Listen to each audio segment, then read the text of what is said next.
Սա հետո նոր կգնա։ Ախպեր հիմա կարող ես տեսքի գծով Բա դու ախպեր ջան, վերցի ինքդ դուք ով հրա վերցիր այդ բանը։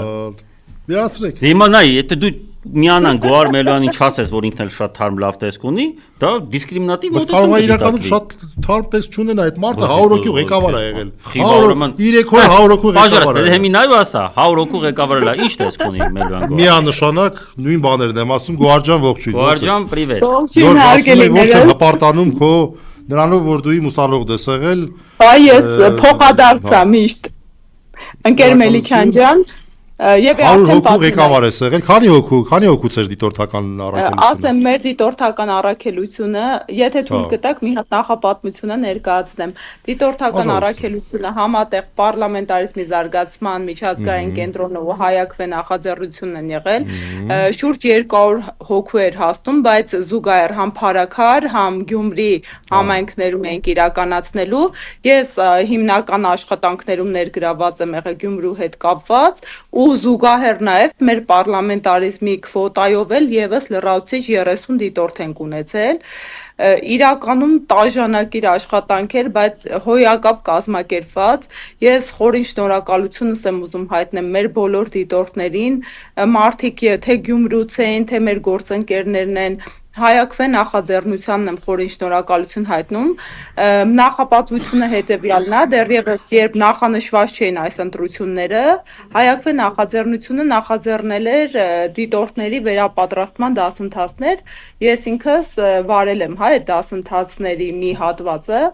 ու մարդկանց որպես դիտորդ վերապատրաստում ենք իրականացնում։ Եվ շատ տեղին Գյումրու եւ Փարաքարի այս իրադարձությունները, ընտրությունները արտահերթ ի հայտ եկան ու ստացվեց այնպես, որ լրակազմով կարողացանք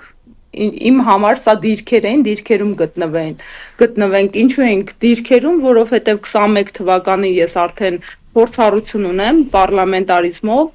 Մենք համապետական ընտրություններին, որտեղ 1000-ից ավելի տեղամասային կենտրոն կար, այդ ընդգծեմ, անընդհատ ընդգծելու եմ, որովհետև այդ իմ անձնական ցավն է, շուրջ 20-ի հասնող տեղամասային կենտրոնում 100-ից ավել ընտրախախտում էինք արձանագրել, եւ ես հաշտ չէի վերջնարդյունքների հետ համապետականի, որովհետև համոզմունք ունեի, իրականում իմ համոզմունքը, քանի որ տեսել է ինչ է կատարում, այն էլ Երևան քաղաքում, այն էլ այն տեղամասերում, որտեղ ընդդիմությունը ուներ ներկայացվածություն ու այդ ներկայացվածության պարագայում մեր դիտորդների ներկայության պարագայում այդքան խախտումներ էին տեղի ունենում, մենք հարյուրավոր զանգեր ենք ունեցել մարզերից, այս նույն լուսանջատումներ տեղի ունեցան ու մենք չկարողացանք վերահսկենք դրանց հետևանքները։ Մենք քաղաքացիներից տարբեր կուտակումների մասին ենք տեղեկություններ ենք ստանում, որ մարդկանց խմբերով հրահանգավորված բերում են, ել չասենք, որ տեղամասային կենտրոններ կային, որտեղ ոչ դիտորդ կար, ոչ որևէ ընդդիմադիր ուժի ներկայացուցիչ կար, պարզա չէ, այդ քվեաթերթիկները ինչ ճակատագրի կարող էին արժանանալ։ Ու այստեղ մեր բոլոր տեղամասերում ներկայացվածությունը շատ կարևոր էր, հնարավորություն ունեցա իրականում տաժանակիր աշխատանք ենք 2 օր իրականացրել, թե փորձել եմ լրացուցիչ ռեսուրսներ, նյութեր պատրաստել, տրամադրել մեր դիտորդներին, աշխատանքի հիանալի բաշխվածություն ա եղել, գնացել տասնյակ տեղամասերով շրջել ենք, շատ լավ հնարավորություն էր հենց գյումրեցիների տարբեր քաղաքական հայացքներ, թե իշխանության աջակցող, թե ընդդիմության տարբեր ուժերի աջակցող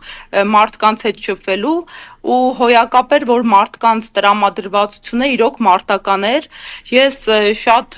կողմ եմ այն իրավիճակին, երբ քաղաքացիները իրենց քաղաքական իրավունքների իրացման ջատագով են լինում,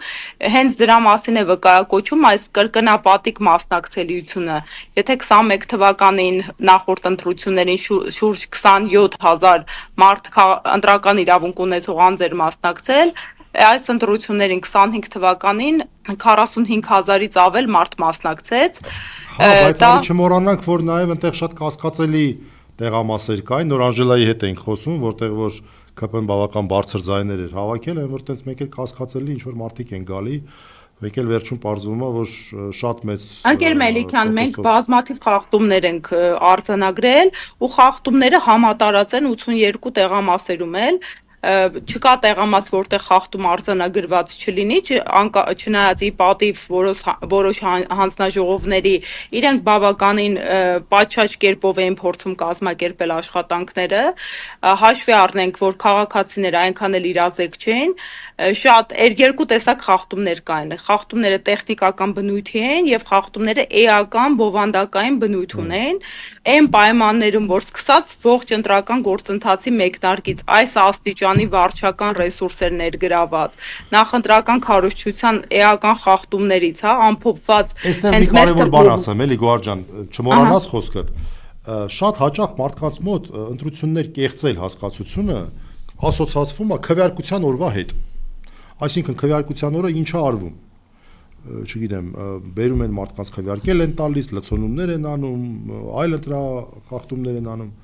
իրականում ընտրակեղծիքները դա մեծ պրոցեսի արդյունք կարող է լինել, ինչպես դասական օրինակներ Գյումրին, երբ որ ոչ թե քարոզարշավի սկզբից, այլ ամիսներ առաջվանից սկսեցին այդ ընտրակեղծիքների պրոցեսը, օրինակ հիմա հարց է առաջանում, խի պետք է պաշտոնակատարը լինի ԿՊ-ից, սկսենք նրանից, այսինքն ինքը ինչ լեգիտիմություն ունի, այդ անձնավորությունը իրան չէր ներկայացնում քաղաքապետի ԺՊ, այնինչ ինքը ԿՊ-ի քաղաքապետի ԺՊ-ն էր ու հույս ունենք, որ այդ ԺՊ-ն շատ կարճ ժամանակ է տևելու սրանից հետո, եթե մուխանատ բաներ չանեն, ամեն դեպքում, ինչի պետք է ինքը լիներ, ինքը քվե էր ստացել, այդ է հարցը, և ինքը սկսեց չարաշահել, տարբեր մարդկանց լավություններ անել, որպես իրա լավություն ալ, ոչ թե հանրային լավություն, և դրա արդյունքում քվեներ վաստակել, այդ արդեն իսկ պրոբլեմ է, էլ մնացածը չասենք, որ դու լիքը բան հենա ֆիքսել ես։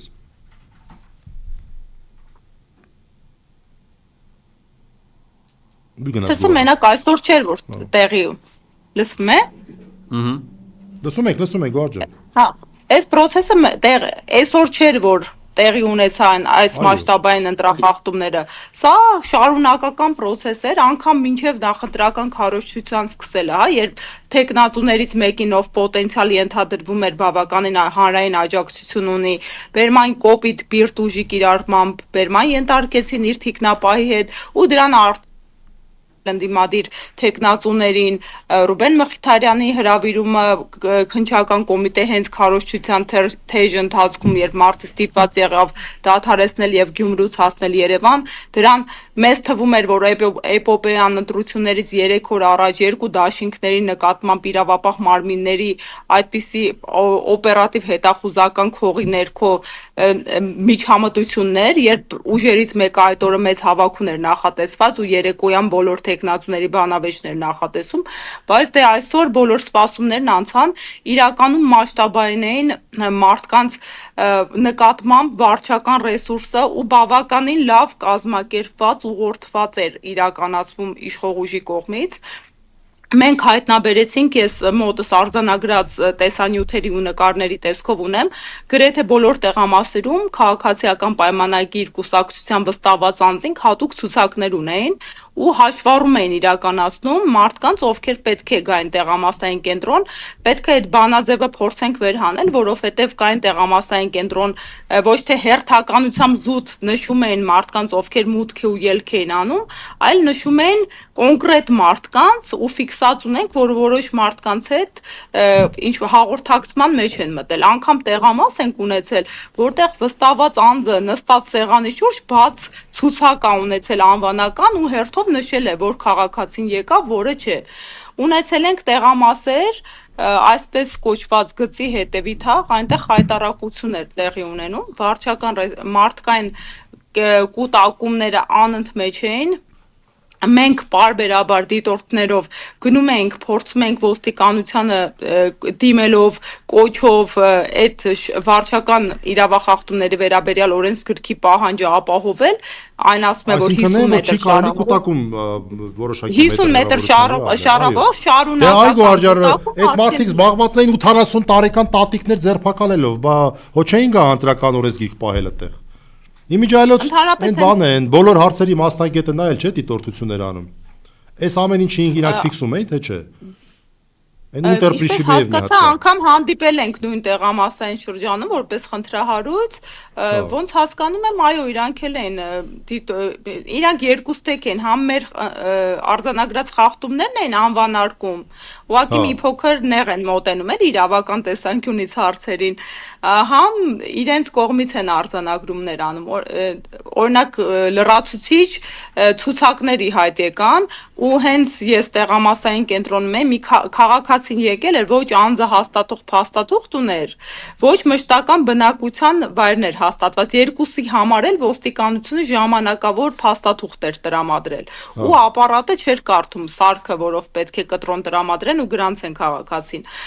մի 10 անգամ ծնգալուց հետո մեր միջամտությամբ, նոր օրինական կարգին հարիր կերպով գրանցեցին, եղել են տեղամասեր, երբ հրաժարվել են ու փորձել են խոտանելով մարդուն տալ ընտրելու հնարավորություն, ունեցել ենք դեպք, երբ ըստ էության կրկնակ քվեարկություն է արձանագրվել, ունեցել ենք դեպք, երբ քաղաքացին մուտք է գործել տեղամասային կենտրոն, մեծ աղմուկ է բարձրացել, որովհետև հայտնաբերել է, որ իր տան վրա անծանոթ մարդիկ են գրանցված, այնուհետև ուղղորդեցինք դիմեց ոստիկանություն, մի խոսքով իրականում բազմատեսակ են ու բազմաքանակ են խախտումները, էլ չասեմ տեխնիկական բնույթի վերաբերյալ, երբ գալիս էին մարդիկ ու ընտանիքներով քվեախոց էին մտնում, երբ դրա իրավունքը չունեին, տարեց մարդկանց դեպքերում ընդհանրապես հանձնաժողովը թույլ էր տալի, ինչ իրավունքը եւս չուներ, որովհետև էլի ընտրական օրենսգիրք սահմանադրական օրենքը կարգ ունի սահմանված, համաձայն որի եթե մարդը չունի հնարավորություն ինքնուրույն իրացնելու իր ընտրական իրավունքը, պետք է ինչ որ անաչառ ուղղորդող լինի, որը ընդհանրապես մի անգամ կարող է այդ տեղամասում օգնել որևէ ընտրողի։ Այս դեպքում անարգել թույլ են տալի ու էլի նման դեպքերը բազմաքանակ են, բայց դե ամենահամատարածը մարդկանց խմբային ուղղորդումներ դեպի տեղամասային կենտրոն ու մարդկանց վերահսկողությունը, այո, կարող է ուղղակիորեն նկարագրված չի, բայց մեր քրեական օրենսգիրքը տալիս է այլ կերպով միջամտելու հնարավորությունը, ընկեր Մելիքյան, դուք դա ինձնից շատ ավելի լավ կմեկնաբանեք։ Ես քրեական օրենսգիր չեմ ուզում գնալ, ես այն եմ հիշում, որ այդ Ունտեր Պրիշիբեև ու իր անգերները նախորդ ընտրություններին այս մի 4-5 հոգի թե կանգնում էր, վազում էին, նկարում էին, դուք ով եք, ինչ եք եւ այլն եւ այլն։ Դա մի քիչ այլ հարց է, դա արգելված է թե արգելված չի, դա ես կարծում եմ, որ դա քննարկման առարկա հարց է, այսինքն ընտրողների հետ աշխատանքը չպետքա ինչ որ նյութական շահագրգռվածության եւ այլնի էլեմենտ ունենա։ Բայց ամբողջ հարցն է, որ իրանք այս պահին ձեռք են բերել քաղաքապետի պաշտոնը, ԺՊ-ի պաշտոնը, եւ հաստատ շատ մեծ հավանականություն կա, որ ինչ որ բաներ են խոստացել, որ եկեք քվեարկության ձեր, չգիտեմ, այս խոսում են, չէ, ինչ որ այս փողոցը ռեմոնտ կանենք, այս ինչը այս կանենք, չենք կարա իմանանք։ Դա շատ դժվար է, դա այսպես։ Ասեմ ավելին, մենակ խոստացվածը չէր, ակնհայտ է իրավիճակը, որ նաև սպառնալիքների ներքո են։ Նույն այդ գծի հետև կոչվող թաղամասում այնպիսի իրավիճակ հենց նույն ոստիկանական ուժերի կուտակում էր, որ այլ ընդդիմադիր ուժի թե աջակցող քաղաքացին չերը գնա այնտեղ քվեարկություն իրականացնել։ Մարդը, պարզա չէ, Գյումրին փոքր համայնք է, բոլորը բոլորին ճանաչում են, ինչպես ես արդեն հասկացա, կան թաղային երևույթներ, յուրաքանչյուր ուժ իր թաղ ունի, իր հեղինակությունը ունի, խմբավորումներ երիտասարդների կան ու մարդիկ կային, որոնք ֆիզիկապես ընդհանրապես չէին համարձակվի գնային այնտեղ քվեարկություն իրականացնեն։ Հենց այնտեղ արձանագրվեց միջադեպը, ես անձամբ ներկա եմ եղել, երբ քաղաքացիները բառից բուն իմաստով ծեծեցին լրագրողներին, գնացին հարվածեցին, ֆիզիկական ներգործություն ունեցան։ Ամեն դեպքում փաստն է, որ այս ամեն ինչը կարող է ջրի երես դուրս գա, այն ժամանակ, երբ ԿՊ-ի ԺՊ-ն գնա իր գործերով եւ դիմությունը կարողանա կոալիցիա կազմի, իսկ կոալիցիա կազմելու բոլոր հիմքերը կան, որովհետեւ ընդդիմությունը կարծեք թե ունի նախնական հաշվարկներով 33 մանդատից 19-ը, 8-ը Վարդան Ղուկասյանը, 6-ը ես էլ եմ հաշվարկ արել։ Հա, նույն նա հաշվարկը Ես իմ մոտ հետևյալ թվերն է, եթե թույլ կտակ, բանաձևով թվերը մոտ կարեցի նախնական, ըստ իմ հաշվարկի 14 Սարիկ Մինասյանն է, նախնշենք, որ կան 33 մանդատ Գյումրու համայնքի հավաքանու համար, 8 Վարդան Ղուկասյան, 2 Մայր Հայաստան, 3 Ռուբեն Մխիթարյան եւ 6 Մարտուն Գրիգորյան։ Եթե համընկնում է ձեր Մեկին մեկ համընկել է մեր։ Էտա։ Այս դեպքում տեսեք, ունենք ստացվում է, որ 19 մանդատ ունենում են 4 ընդդիմադիր ուժերը միասին եւ 14 իշխանությունը։ Ես լիահույս եմ, մենք թույլ տամ, հա, ինձ մի քիչ անհամեստություն։ Իրապես այս 2 օրը մենք ահռելի աշխատանք են, ես ընդհանրապես 2 օրվա մեջ 2 ժամից ավել չեմ քնել։ Ես լիահույս եմ, որ ընդդիմադիր ուժերը բոլոր իրենց միջանձնային խնդիրները մի կողմ կդնեն եւ գոնե այս հարցի շուրջ կկոնսոլիդանան, որովհետեւ ըստ էության քաղաքացիների մեծամասնությունը իրենց վստահության քվեն տվել են այս ուժերին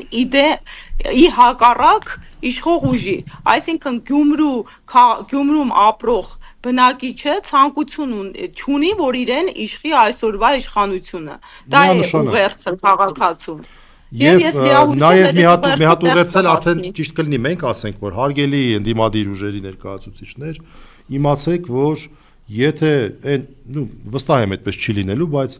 եթե լեզու չգտնեք, ուրեմն այսքան մարդու աշխատանք եք նաև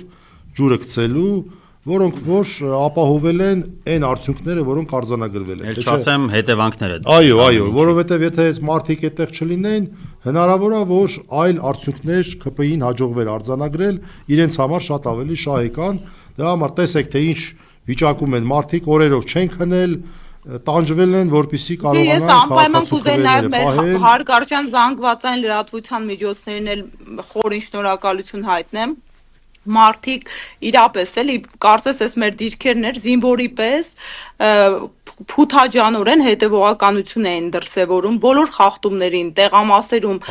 բոլորս միմյանց հետ պայմանավորված կամ չպայմանավորված շրջում ենք բոլոր խնդրահարույց վայրերում ու իրականում իրենք մշտապես պատահական չէ էլի, որ ասում են 4-րդ իշխանություն են, իրենց վերահսկողական լծակները իրականացնում են ու շատ աշխատեցին։ Գոհար, մենք չենք ուզում քեզ ավել պահել, որովհետև շնորհակալ եմ հասկանում եք, որ դու շատ թարմ տեսք ունես, դու պատրաստ ես եւս մի ընտրությունների մտնել, բայց ցածիկի լավա գնաս մի քիչ հանգստանաս։ Մենք ես շնորհակալություն ենք եմ շատ շնորհակալ Anti-Fake-ի ամբողջ անձնակազմին, Աստղիկին, դուք մեր հետ միասին ողջ օրը անցկացրեցիք, լուսաբանեցիք, ես կարծում եմ շատ կարևոր առաքելություն է ու խորի Անջատված։ Լավ երեկո, արդեն լավ օրվա մեկնար։ Բացվում է, ինչ երեկո։ Հա, էտա։ Մերսի շատ ողջի մեստեղա, Աստղիկն է այստեղ, Այդան է այստեղ, Երանուին է, բոլորը մնացել են Իշխանը, Ֆիդանյան, Դավիթը, բոլորը այսօր աշխատում են արտեր ռեժիմով։ Իդեմը ձեզ հարգարժան Վազգեն եւ Նարեկ եւ իմ կողմից մեծ արգո համարվող դասախոս ընկեր Մելիքյան։ Առաջին մարդես որից մեծ արգո է ասում, Գոհար ջան, էլ մի ասա աղբոր պես, այդ բառը վատ մարդու հետ ասոցացում։ Հարգելի լավ է։ Ես բարի ամենալավ իմ։ Գոհար ջան ապրես։ Շատ ապրեք։ Մերսի շատ։ Բարի գիշեր։ Բարի գիշեր։ Առայժմ, բարի գիշեր։ Տեսար, ինչ հետաքրքիր օր է անցել, ինչ խախտում։ Հա, ամփոփ ենք, որովհետև արդեն ճիշտ է, ես առաջարկում եմ, մարդկա, բայց իմաստ չկա։ Ես առաջարկում եմ, քանի որ բոլորը թարմ են նաև